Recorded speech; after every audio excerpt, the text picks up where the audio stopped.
Hey guys, I'm Rob with American Angling, and today we are talking about one of my favorite baits of all time, and that is fishing a tube. There are a ton of different ways we can do this, but we're going to start with the most basic one first. And before I get into this though, this video isn't necessarily about how to fish a tube. It's all of the creative ways you can use a tube. So we're going to go on the water in the next video or two and kind of show these things on the water, kind of show how they work, how I use them, and how I use them in forward fishing sonar especially.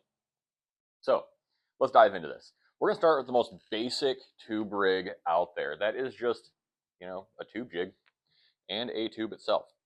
So one of the quick things that I like doing actually before I rig these things up is I will open that up, take a little dot of this power bait, and I'll kind of lube that up so that I can go ahead and shove that on in there real nice and easy like, and that's the sound.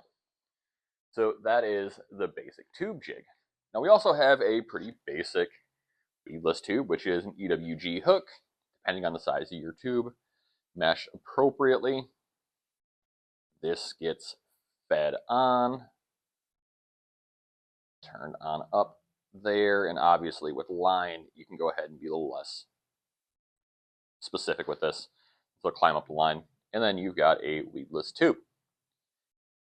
Nice bait. Works pretty well. So once we go through those, we can start really looking at a few different things. Like we can step it up a little bit, with a weight and a straight shank hook. Now, if I'm fishing inside of pads, grass, things like that, so you'd have this up the line, this behind it, boom. Now, the nice thing with this hook, though, is when they take it, there's a whole lot of meat there for them to really get a lot of hook in their mouth. So if I'm fishing heavy cover, that's the way that I'll lean. Now, if I'm also fishing heavy cover and I'm noticing there's some things kind of moving around, I need to make some noise, a lot of times what I'll do at that point is I will take that tube, I will take a hook. We've got a couple of options here. We've got two different types of rattles. So being as these things are really hard to actually get in there, we're going to go ahead and give that a little bit of love.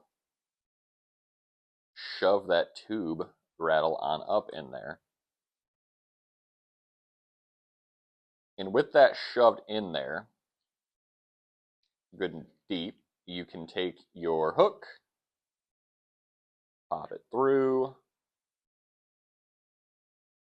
go through the whole rigmarole, hook that up there, and you've got this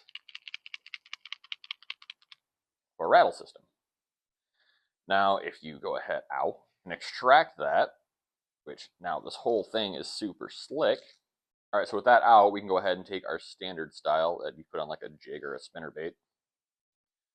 Throw that up the hook, rotate that hook on,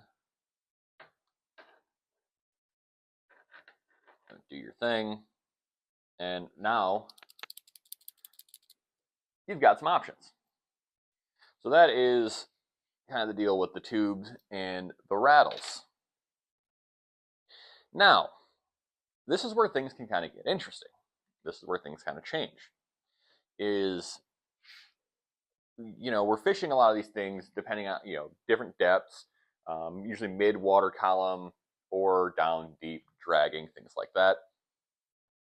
One of the techniques I don't see very often is a drop shot for a tube.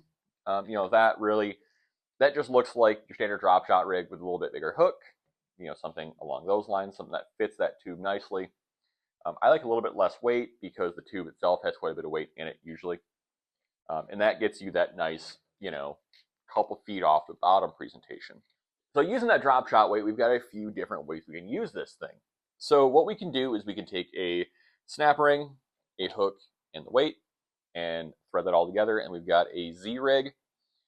So essentially what that looks like, so you end up with something along those lines. Another pretty cool thing you can do with a drop shot weight is go ahead and take that drop shot weight, grab a cheap pick or something, push that through there, open that up, and you'll have essentially what a casting sinker is, but a little more expensive. So you can go ahead and take your tube,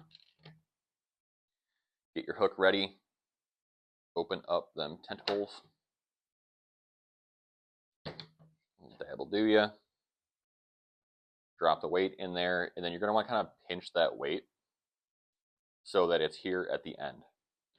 What you can do too is pass that through and then push it all back in together. So you got all that compact and nice, you've got essentially a really nice internally weighted tube. All right, now let's move on to some of the more obscure things that I tend to do that most people don't tend to do. We already have this one rigged up. What we're going to do is we're going to take a split shot. We're going to put that towards the back of the hook. We're going to take a set of pliers, pinch that all down together. And then what you get out of this little mod is the bait tends to fall more horizontal. So typically your tubes are going to be nose weighted, which of course, you know, this one is kind of mid-body, which is kind of nice. This one is mid-body. And you're going to have like the tube jigs that are all the weight, you know, right up in the front. So you really have the option to position that weight wherever you want on the bait to get it to fall any which way you really need to. You can also go beyond that, and you can take a tube and some Alka-Seltzer, run your hook through there like you normally would. Boom, boom. Take your tube, shove that in there, run your hook through. So with that hook up right there, we're going to take a little paper towel, a little cotton ball.